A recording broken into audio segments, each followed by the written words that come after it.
Bismillah, Assalamualaikum warahmatullahi wabarakatuh.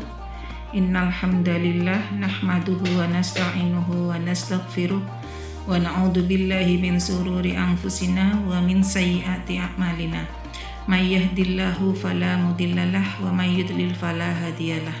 Wa asyhadu an la ilaha illallah wahdahu la syarikalah wa asyhadu anna Muhammadar abduhu wa rasuluh. Rabbi shrah li sadri wa yassir li amri wahlul 'uqdatam min lisani yafqahu qawli.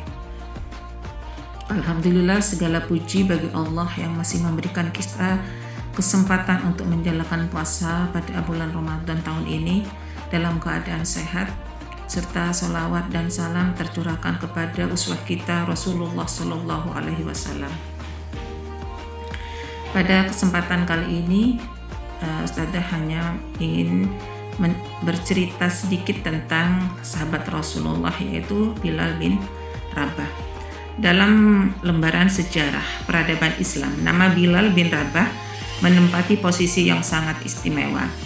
Beliau bukanlah seorang bangsawan Quraisy, bukan pula saudagar yang kaya raya, melainkan seorang budak berkulit hitam dan dari Habasyah, yang awalnya dipandang sebelah mata oleh masyarakat jahiliyah. Namun cahaya hidayah Islam telah mengangkat derajat Bilal bin Rabah ini yang begitu tinggi, mengubah status sosialnya dari hamba sahaya yang tertindas menjadi sahabat paling mulia di sisi Rasulullah Shallallahu Alaihi Wasallam.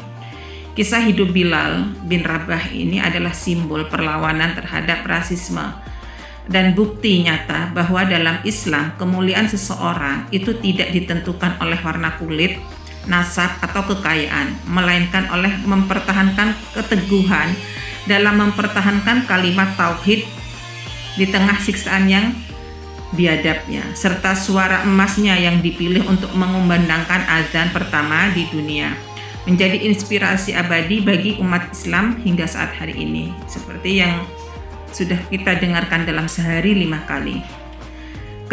Keteguhan Bilal bin Rabah ini sebelum memeluk agama Islam, Bilal adalah budak milik Umayyah bin Khalaf. Umayyah bin Khalaf ini seorang pembesar Quraisy yang sangat memusuhi Nabi Muhammad SAW. Ketika beliau memutuskan untuk beriman, Umayyah murka dan menyiksanya dengan cara yang sangat keji. Di tengah teriknya matahari di gurun pasir di Mekah, Bilal itu dibaringkan di atas pasir yang panas, dicambuk, dan sebuah batu besar diletakkan di atas dadanya. Tujuan penyiksaan dari Umayyah bin Khalaf ini hanya satu, yaitu memaksa Bilal kembali menyembah berhala. Siapa nama berhalanya? Yaitu Lata dan Uzza. Namun di tengah rasa sakit yang tidak tertahankan dan nafasnya sudah tersengal-sengal, bibir Bilal hanya lirih mengucapkan ahad, yang artinya itu Allah Maha Esa. Keteguhan inilah yang akhirnya menggerakkan hati Abu Bakar As-Siddiq untuk memerdekakan dengan harga yang mahal. Setelah hijrah ke Madinah, Rasulullah Shallallahu Alaihi Wasallam mensyariatkan azan sebagai tanda masuknya waktu sholat. Dari sekian banyak sahabat, Nabi Muhammad Shallallahu Alaihi Wasallam memilih Bilal bin Rabah untuk mengumandangkan adzan, untuk mengumandangkan panggilan sholat tersebut ya. Ini adalah kehormatan bagi Bilal bin Rabah, kehormatan yang luar biasa yang diberikan kepada beliau dari Rasulullah. Setelah itu, Bilal bin Rabah ini menjadi muazzin pertamanya dalam Islam. Suaranya yang lantang dan merdu mampu menggetarkan hati kaum muslimin untuk bersujud. Tidak hanya di dunia, kemuliaan Bilal juga terdengar hingga ke langit. Rasulullah SAW pernah memberi kabar gembira bahwa beliau mendengar suara langkah kaki Bilal di dalam surga, padahal Bilal masih hidup di dunia.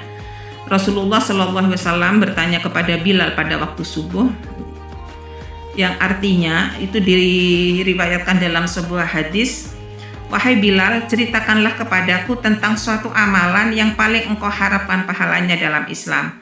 karena sesungguhnya aku mendengar suara terompahmu, langkah kakimu di hadapanku di dalam surga. Bilal menjawab, tidaklah aku melakukan suatu amalan yang lebih aku harapkan pahalanya daripada setiap kali aku bersuci wudhu di waktu malam atau siang, kecuali aku itu langsung melakukan sholat sunnah dengan wudhu itu sebanyak yang Allah takdirkan. Jadi Bilal ini setiap beliau itu habis wudhu dia melakukan sholat sunnah. Hadis ini menjadi bukti bahwa keistiqomahan Bilal dalam menjaga wudhu dan sholat sunnah telah mengantarkannya menjadi penghuni surga. Kisah Bilal bin Rabah ini mengajarkan kita bahwa Islam datang untuk membebaskan manusia dari penghambaan kepada sesama makhluk, menuju penghambaan kepada Allah Subhanahu wa Ta'ala. Bilal juga membuktikan bahwa keterbatasan fisik dan status sosial bukanlah penghalang untuk meraih derajat tinggi di sisi Allah. Semoga kita dapat meneladani keteguhan Imam Bilal yang tidak pernah goyah oleh siksaan serta kecintaannya dalam menjaga ibadah. Mungkin sedikit yang pada kesempatan ini yang Ustadzah bisa bagikan. Semoga kita tetap teguh, tetap semangat dalam menjalankan ketaatan kepada Allah dan kita tidak boleh menunda-nunda atau malas. Semoga kita selalu diberikan keistiqomahan dalam beribadah. Amin. Akhir kata, wabillahi taufiq wal hidayah. Wassalamualaikum warahmatullahi wabarakatuh.